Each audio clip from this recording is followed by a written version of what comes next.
Hello students, कैसे हैं आप सभी। होप सो आप सभी बढ़िया होंगे बेटा।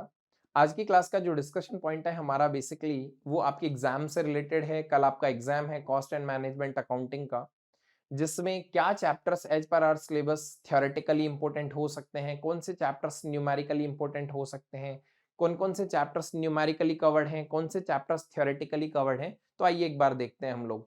तो ध्यान से देखिएगा, ये जो राइट साइड में मैंने रखा है आपका सिलेबस है एज पर आरटीयू, और जो लेफ्ट साइड में मैंने रखा है बेटा, इसी पे बेस्ड कौन कौन से चैप्टर्स बन सकते हैं उसको कंटेंट के फॉर्म में मैंने इधर दिखाया है। तो सबसे पहले यूनिट 1 से हम स्टार्ट करते हैं। ध्यान से देखिएगा, यूनिट 1 में ये जो आप देख पा रहे हैं इंट्रोडक्शन टू अकाउंटिंग, कहाँ तक बेटा, कन्वेंशन ऑफ अकाउंटिंग तक बेसिकली आपका पूरा का पूरा ये थ्योरेटिकल पोर्शन है। That means need, types of accounting, users of accounting, concept and convention, ये थ्योरेटिकली पोर्शन है आपका, है ना। और इसमें जो न्यूमेरिकल है वो है अकाउंटिंग इक्वेशन, ये आपका न्यूमेरिकल पोर्शन है। तो मैंने basically as per content wise यहाँ पर यूनिट 1 को दो पार्ट में क्लासिफाई किया है, जिसमें अकाउंटिंग बेसिक्स थ्योरेटिकल कवर्ड हो गया, जिसमें नीड, टाइप्स, कंसेप्ट्स, कन्वेंशंस आ गए। इसके बाद है अकाउंटिंग इक्वेशंस, ये आपका न्यूमेरिकल पार्ट हो गया बेटा। अब इंपॉर्टेंट क्या है, इंपॉर्टेंट ये है कि एग्जाम में कुछ भी पूछा जा सकता है सबसे पहले तो।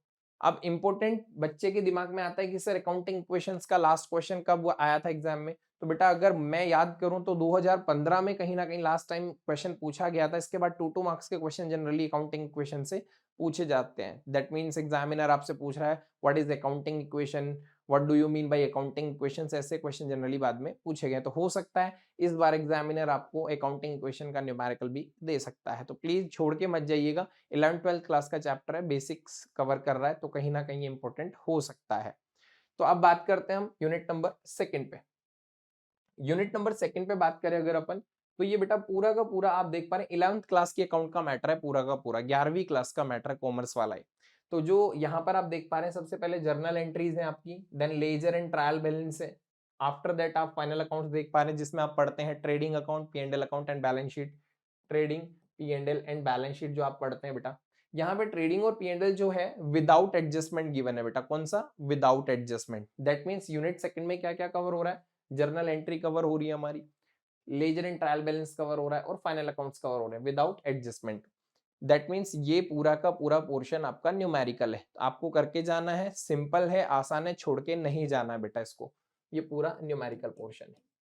इसके बाद बात करते हैं हम किस पे, यूनिट नंबर 3 पे। अब यूनिट नंबर 3 पे ध्यान से देखिएगा, सबसे पहले फाइनेंशियल स्टेटमेंट लिखा हुआ है, प्रिपरेशन, एनालिसिस, इंटरप्रिटेशन, जिसमें क्या क्या है बेटा, इनकम स्टेटमेंट कवर है, कंपैरेटिव स्टेटमेंट कवर है, कॉमन साइज कवर है। इसके बाद रेशियो एनालिसिस है, कैश फ्लो स्टेटमेंट है, देन फंड फ्लो स्टेटमेंट है। तो ये यूनिट थोड़ा लेंदी रहने वाली है और पूरा का पूरा न्यूमेरिकल पोर्शन है। और मैक्सिमम टाइम देखा गया है कि जो एग्जामिनर होता है ना, इसमें से क्वेश्चन आपसे पूछता ही पूछता है बेटा। तो यहाँ पर देखिएगा, कंपैरेटिव हो गया, एक इनकम स्टेटमेंट और है यहाँ पे, एक कॉमन साइज है, एक रेशियो एनालिसिस है, एक कैश फ्लो है और एक फंड फ्लो है। तो बेसिकली मैं यूं कहूं लगभग 5-6 चैप्टर्स यहाँ पे कवर्ड हैं, और आपको छोड़ के नहीं जाना है, पूरा का पूरा बेटा न्यूमेरिकल पोर्शन है। अब जिन बच्चों ने बिल्कुल पढ़ाई नहीं करी है, सर हमने बिल्कुल टच नहीं किया और हम नॉन कॉमर्स से हैं, तो बेसिकली बेटा मैं आपसे ये कहना चाहूंगा कि कोशिश करिएगा अगर आप थ्योरेटिकल पोर्शन इसका पढ़ सको। अब न्यूमेरिकल आपसे नहीं बनेगा, आसान नहीं है। हाँ, कंपैरेटिव, कॉमन साइज, ये दो चैप्टर आप इजीली बना सकते हो न्यूमेरिकली, बहुत इजी पढ़ेंगे आपको। लेकिन आप अपने टाइम के हिसाब से इसे देख लीजिएगा कि क्या आप कर पाएंगे ऑन टाइम पे से, वरना ये चैप्टर्स बेटा आपको थोड़ा लेंदी पड़ सकते हैं। कैश फ्लो, फंड फ्लो और रेशियो एनालिसिस, ये एक दिन में तो पॉसिबल नहीं है कि आप इसे आराम से बना लेंगे। आफ्टर दैट अगर हम बात करें यहाँ पर यूनिट नंबर 4 का, यूनिट नंबर 4 में बेटा कॉस्ट अकाउंटिंग। अब यहां से देखा जाए ना बेसिकली तो पूरा अकाउंट्स का टाइप ही बदल गया है। टाइप बदल गया मतलब सर एक तरीके से दूसरी बुक शुरू हो गई है अकाउंट की, that means we can say cost accounting, है ना सिंपली। तो कॉस्ट अकाउंटिंग इंट्रोडक्शन दिया हुआ है यहाँ पे, concept, classification of element of cost दिया हुआ है, कॉस्ट शीट दिया हुआ है, बेसिक्स ऑफ मार्जिन कॉस्टिंग दिया हुआ है। मतलब ये कहना चाहूंगा यहाँ थ्योरी भी है और न्यूमेरिकल भी है इसमें। सर थ्योरी क्या कवर्ड है, introduction to a cost accounting, जिसमें आप देख पा रहे हैं बेटा यहाँ पे कंसेप्ट हो गया इंट्रोडक्शन ऑफ कॉस्ट अकाउंटिंग में। इसके बाद classification, element of cost, classification और एलिमेंट ऑफ कॉस्ट एक चैप्टर ये हो गया बेसिकली। यहाँ पे थ्योरेटिकल क्वेश्चन बन सकता है, what are the types of classification of cost, ये इंपॉर्टेंट थ्योरेटिकल क्वेश्चन हो सकता है बेटा, ध्यान रखिएगा यहाँ से। क्या कौन कौन से टाइप की कॉस्ट होती है बेसिकली। आफ्टर दैट यहाँ पे न्यूमेरिकल पोर्शन कौन सा होगा, कोस्ट शीट होगा और बेसिक्स ऑफ मार्जिनल कॉस्टिंग होगा। तो न्यूमेरिकल हो गया आपका कोस्ट शीट और मार्जिनल कॉस्टिंग। तो जो कॉस्ट शीट है बेटा, ये एग्जाम में जनरली अभी तक पूछा नहीं गया है। हाँ, पुराने टाइम में जब सिलेबस आपका चेंज नहीं हुआ था, उससे पहले अगर बात करूं 2019-2018 के आसपास, तब यहाँ पे ये सेकंड सेमेस्टर में हुआ करता था कॉस्ट अकाउंटिंग में। तब एग्जाम में क्वेश्चन जरूर पूछे गए थे, लेकिन फिलहाल अभी 2-4 साल में कॉस्ट शीट से क्वेश्चन नहीं पूछा गया है। तो हो सकता है इस बार एग्जाम में क्वेश्चन आपसे पूछा जाए। तो नेक्स्ट पार्ट पे हम डिस्कस करते हैं। अच्छा सर, एक बात और बता दो, मार्जिनल कॉस्टिंग क्या सीवीपी एनालिसिस वाला ही पार्ट है? बिल्कुल बेटा, मार्जिनल कॉस्टिंग सीवीपी एनालिसिस वाला ही पार्ट है। कॉस्ट वॉल्यूम प्रॉफिट एनालिसिस जिसे आप बोलते हो, ये आसान रहेगा। बेसिक क्वेश्चन बनाने, एडवांस लेवल के क्वेश्चन नहीं बनाने हैं। That means decision making of marginal costing वाले क्वेश्चंस आपको नहीं बनाने, सिंपल वाले क्वेश्चंस बनाने हैं यहाँ पे, जिसमें वो पीवी रेशियो वाला चैप्टर आपको याद होगा बेटा, अगर आपने पढ़ा है तो। पीवी रेशियो वाले क्वेश्चंस, बेसिक क्वेश्चंस आपको करने हैं, ब्रेक इवन पॉइंट और ये सब। इसके बाद है यूनिट नंबर 5 की बात करें अगर अपन, तो यूनिट नंबर 5 में क्या है, स्टैंडर्ड कॉस्टिंग है, जिसमें आपका मटेरियल वेरिएंस है। स्टैंडर्ड कॉस्टिंग में वैसे वेरिएंस होता है, मटेरियल होता है, लेबर होता है, सेल्स होता है, ओवरहेड होता है, लेकिन आपके सिलेबस में सिर्फ और सिर्फ मटेरियल वेरिएंस कवर है बेटा। तो आपको मटेरियल वेरिएंस पढ़ना है यहाँ पे, न्यूमेरिकली बेसिकली ये। इसके बाद यहाँ पर है बजटरी कंट्रोल। अब बजटरी कंट्रोल में बच्चों के दिमाग में क्वेश्चन आता है छोटा सा, कि सर बजटरी कंट्रोल में क्या हमें बजट्स पढ़ने हैं क्या सारे के सारे? ये बहुत सारे बच्चों के दिमाग में क्वेश्चन है। तो बेटा ध्यान से देखो क्या लिखा हुआ है, concept types and formats with basic calculations. देखा जाए तो फॉर्मेट्स विद बेसिक कैलकुलेशन कुछ होता नहीं है, बट एग्जैक्टली अगर हम बात करें तो एक न्यूमेरिकल पोर्शन ही बनेगा। अगर बेसिक कैलकुलेशन भी करेंगे तो कहीं ना कहीं फॉर्मेट के साथ अगर हम इंप्लीमेंट करते हैं कैलकुलेशन को, तो एक न्यूमेरिकल पोर्शन हो गया वो। दैट मीन्स एक सवाल हो गया, वो हमें करना पड़ेगा।